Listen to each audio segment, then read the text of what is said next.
Salve te omnes. I am Magistra Ibelseth, and in this video I'm going to be talking to you about Catullus and the concepts of gender in ancient Rome and in today's society. This is the second lecture on Catullus, and the first couple of slides will review some of the content from the first lecture. Gender in language and in society. Why are we talking about this? Because in order to study the Romans, we have to examine people. The ancient Romans themselves, and the people who have studied the ancient Romans before us. All of the classicists that have done research and written papers and published books over time. And then we also have to study what all of those people left behind. For the Romans, this includes their literature and their archaeological artifacts. For the classicists, these are their translations and research. In order to study historical people and what they leave behind, we have to see those people fully. No one exists in a vacuum. Everyone has a social context, a political context, an economic context, a racial context, and so many more layers of context. One of the things that is really important to keep in mind when we're examining people of history and people in general is the fact that what we see on the surface of a person is only the tip of the iceberg. Things that are easy to see are things like skin color, language, clothing, food, and gender presentation. Things that are harder to see are belief systems, expectations of self, expectations of others, hopes for the future, gender identity, and many, many more types of identity and cultural aspects of what it means to us, to each one of us, to be a person and to be a part of the world that we live in. We also need to be aware of the concept of intersectionality. Intersectionality as a term was coined in 1989 by Dr. Kimberly Crenshaw. She's a civil rights activist and a legal scholar, and there's a link where you can find out more information. It was originally the term was originally coined to discuss race and gender specifically, but it's been expanding since then. The experience of a disabled black man is different than the experience of a disabled white woman or an abled trans Asian woman, and so on. Everybody has intersecting layers of personal context and social context. Grammatical gender specifically. According to the current standards of teaching Latin, there are exactly 3 grammatical genders. And this is common in high school Latin curriculum, and especially in Latin 1. Those 3 grammatical genders are masculine, feminine, and neuter. When we look at the words in the language, sometimes this is related to biological gender. For example, cuniculus means boy rabbit and uses second declension masculine noun endings, and cunicula means girl rabbit and uses first declension feminine noun endings.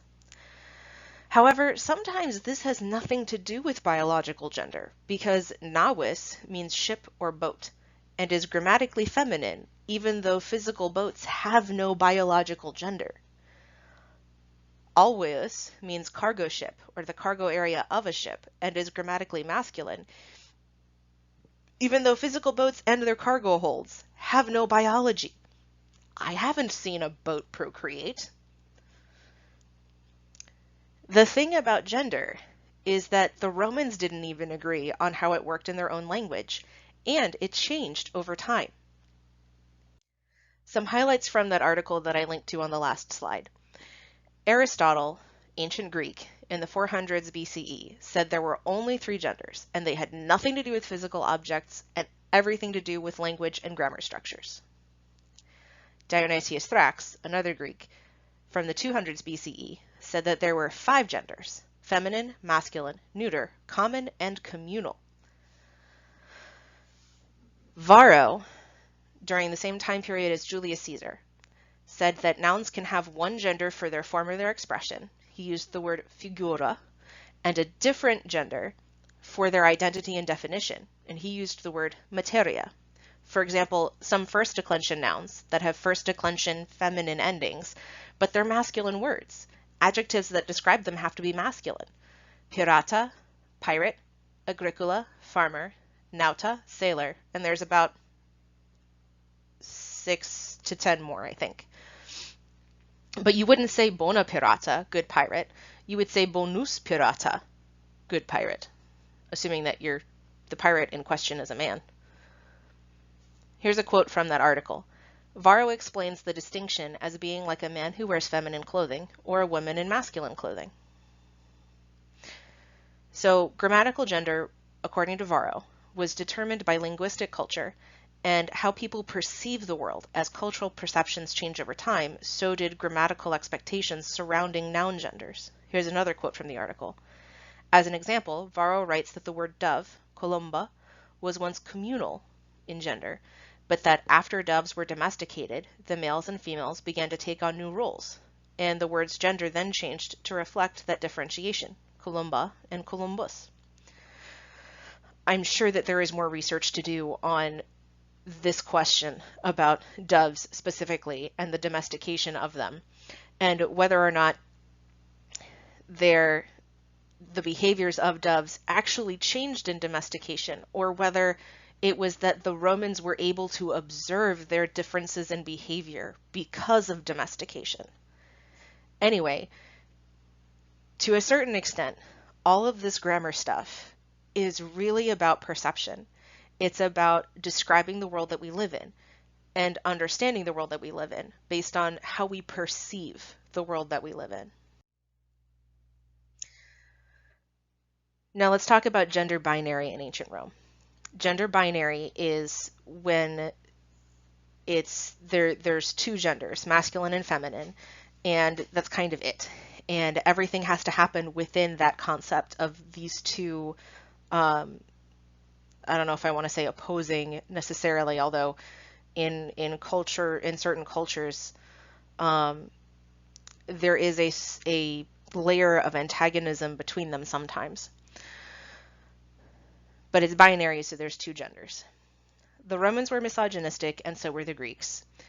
However, not every ancient culture was like this, so please do not go making generalizations about the entire ancient world. The entire ancient world was much bigger than we will ever fully understand, because so much of the ancient world is just gone and didn't get preserved. We'll never actually know everything about everyone that ever walked this planet. So don't assume. When it comes to the Greeks and the Romans, they believed that man was the, quote, normal gender and woman was a, quote, defective gender. Some of the oldest philosophical literature from Greece, and this is like the Hippocratic texts, lays out the concept that men are naturally superior and that women are not just inferior, but actually a type of, quote, defective men. If you're a boy or a man and you're laughing, you need to stop. You don't get to laugh at this. Yes, it sounds silly. I'm glad that you can see that this is ridiculous as a concept. However, you need to understand. Women have literally been starved, beaten, abused, and treated like property because men actually believed this. This is a belief that has done so much harm throughout so much time in human history.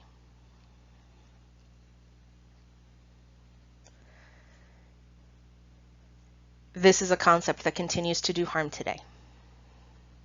This is an argument and a discussion that I've actually had to have with people to defend myself that yes, I am a full person. It hasn't happened often, thankfully, but it has happened. Another thing about gender binary is that heterosexuality, men liking women and women liking men, was not necessarily normal, quote unquote, but it was required for legal marriage. In ancient Rome, it was culturally acceptable for men to sleep with whomever they chose, even if they were married, so long as they had the active role in the relationship. So, homosexuality, bisexuality, pansexuality, The Romans didn't have words for this, but a man could sleep with whomever he wanted. Most Roman men believed that lesbians did not exist. They were wrong. Um, Researching that specifically was fascinating for this presentation because anyway, another time. Legal or official marriage was always monogamous, but it was not uncommon for married people to maintain long-standing relationships with multiple partners. This is true for both men and women, that they would maintain long-standing relationships with multiple partners. The thing was that women were much more likely to be reprimanded, scolded, sued for having an affair. And men were much less likely to face that legal action for having multiple affairs or relationships outside of their married relationship.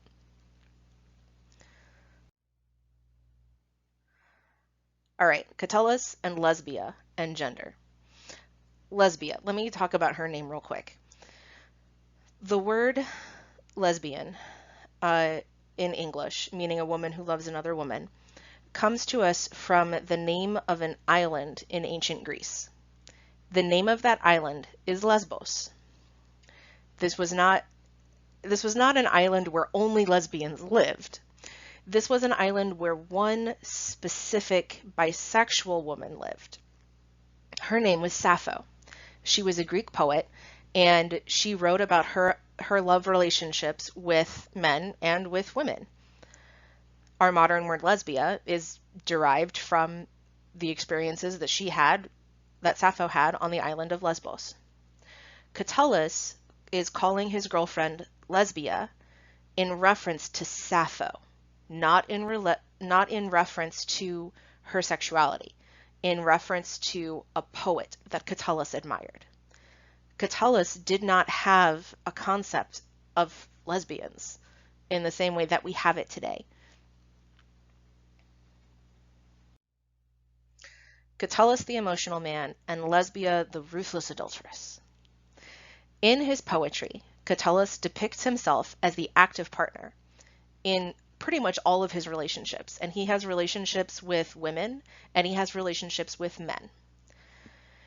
He was writing in a style that had been traditionally feminine, and it was expected that men should never display intense emotion. But Catullus expresses intense emotion in almost every poem he writes. So it makes him seem more feminine because women were expected to display those emotions all the time. And that was one of the things that supposedly indicated they were quote unquote defective. Catullus's reputation was never in danger due to his various romantic relationships. It's clear from some of the poetry that some of his friends would make fun of him for certain things, but he would respond with vicious, sarcastic, biting poetry in return. So the question is, was his life actually negatively impacted? Was this part of a playful banter? Was this a friendly teasing? Or was this something that got him excluded from political events or social events? Was this something that made it harder for him to do the things that he wanted to do with his life? Lesbia's real name was Claudia. She was born in 95 or 94. We don't know exactly when she died. She was married to a man named Caecilius Metellus Celer, probably between the ages of 12 and 17, but again, we don't know exactly. Her reputation suffered irreparable damage due to her various romantic relationships. Catullus often depicts her as uncaring and cruel after their breakup. At one point, Claudia publicly accused one of her ex-lovers of attempting to poison her. Cicero defended her ex-lover, and Claudia lost the case. Cicero, just in case you don't know, was one of the most famous and most successful lawyers and politicians of that same time period.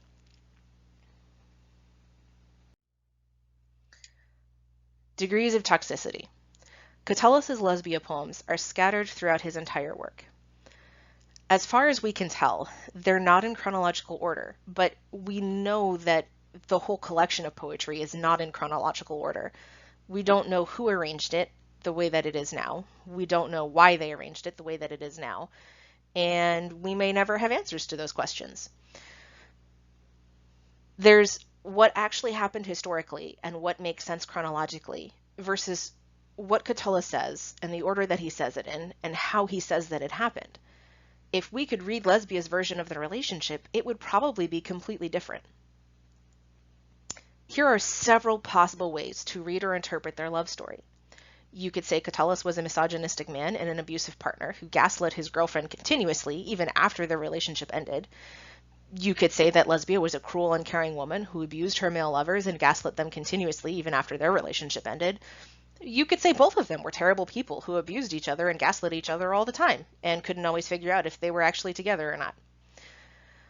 You could also look at the collection of poems where Catullus names Lesbia and ask the question, are all of these about Clodia?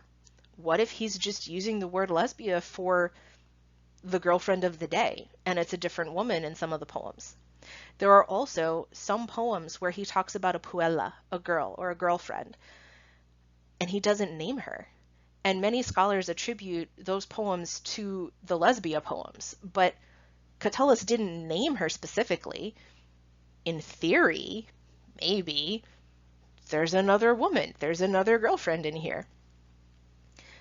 You can insert your own interpretation here. The thing about poetry and personal narrative and love story like this, when it's presented in literature, is that there's always room for you to sit down with it and decide for yourself what you think really happened. Okay, what? Why does Catullus matter today? Well, first of all, we can use it as an example of toxic masculinity, where he has to be the active one, even if he'd rather be passively involved in a relationship.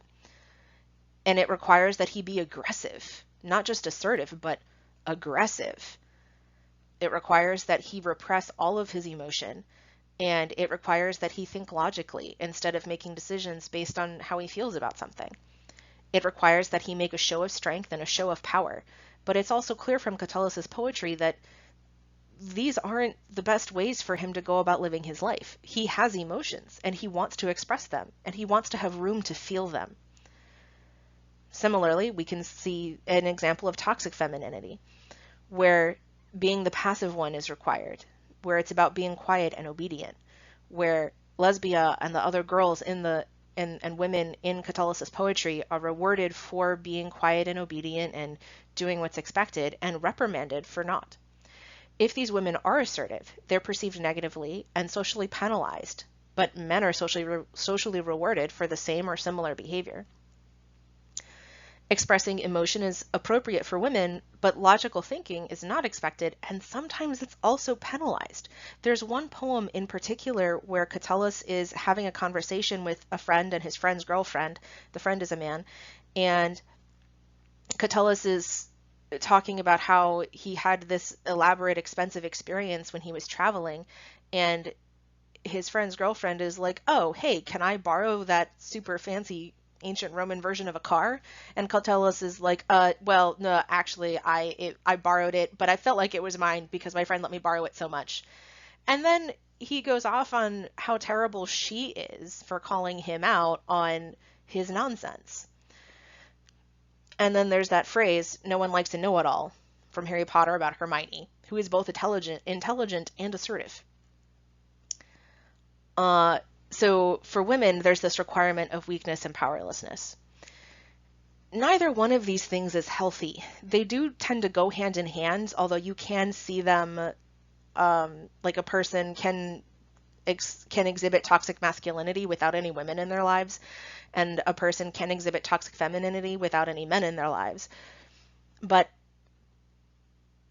the idea that there has to be an active one and a passive one, rather than two people participating in mutual respect and both of them asserting their needs and accommodating each other. The idea that one person has to be strong and another person has to be weak, rather than the idea that there can be these two people who respect each other's needs and do their best to support each other. That's how they kind of go hand in hand. Here's another way that Catullus matters today: gender identity and gender expression. Expressing emotions in ways that are healthy, being rewarded for logical thinking, assertiveness, and intelligence regardless of gender, redefining masculinity and femininity, and being non-binary in ways that are emotionally healthy. These are all things that can become a discussion that comes out of looking at Catullus's poetry. Some more about ancient Rome in terms of transphobia, homophobia, and asexuality. Because of their views on toxic masculinity as the only kind of masculinity and the quote defectiveness of women, any person wanting to transition from one gender to another was generally met with hostility. Ovid, another ancient Roman poet, wrote a homophobic story about Iphis and Ianthe, two women who were in love with each other, but they despaired because lesbian love was culturally unforgivable. In the end, the goddess Isis transforms Iphis into a man, and the two get married and live happily ever after. So it turns into a story about a trans man and his wife, but it also has within it this layer of specifically lesbian phobia. Catullus's depictions of trans people, on the other hand, and mythological characters throughout his poems reveal a need he felt to defend trans people against a transphobic culture, depending on how you read those poems. And then when it comes to asexuality, the Romans didn't have a concept of asexuality, the idea that someone wouldn't want to procreate. That just wasn't a thing. So when we're talking about Romans and we're talking about the fact that men could sleep with whoever they wanted, that's not necessarily to say that being homosexual wasn't something that would necessarily get you discriminated against. It's just to say that the social expectations and the culture and the ways in which discrimination around gender and sexuality happened were different. So when we're discussing gender diversity, it's necessary, like the reason we're discussing gender diversity is because it's necessary to fully understand the Romans. On one level, this literally comes down to what makes a masculine noun a masculine noun, what makes a feminine noun, what makes a neuter noun, and what do we do with common and communal nouns? That's the grammatical layer of this. The social layer of this is that when you're using vocabulary to express yourself, you're using grammatical structures to express yourself. This is how the Romans understood themselves. If we don't understand what they meant by a masculine noun or a neuter noun or a common noun, then we don't understand how they saw themselves. So additionally, on top of that, currently discussing gender diversity in high school Latin classrooms and in undergraduate Latin classrooms and in graduate Latin classrooms, it just doesn't tend to happen very much. But we can't understand the Romans unless we understand their social and cultural context, and gender is part of that context. Plus, as we have these conversations, we can learn a lot about ourselves and our own world. Sometimes seeing misogyny in Catullus makes it easier to see misogyny in our modern daily lives. And that's not to say like that we want to create more misogyny. We don't want to be misogynistic. We do not want to behave in misogynistic ways. However, if you can't see it when it happens, if you write it off or ignore it or you don't recognize it, you can't help fix it. So practicing the ability to identify and recognize misogyny in Catullus makes it easier for you to identify and recognize misogyny when you see it in the people around you, so that you can step in and say something. Here are some questions for you to think about. How would you prefer to interpret the story of Catullus and Lesbia? Why would you prefer to interpret it in this way? And you can use any criteria you want, including your personal preferences. What's the story you want it to be? Is the story of Catullus and Lesbia relatable for you, and why or why not? What are some examples of toxic masculinity and or toxic femininity that you have seen in your own life? And what are some examples of emotionally healthy masculinity and emotionally healthy femininity that you've seen in your own life? There aren't necessarily any wrong answers to any of these questions. they're just things for you to think about.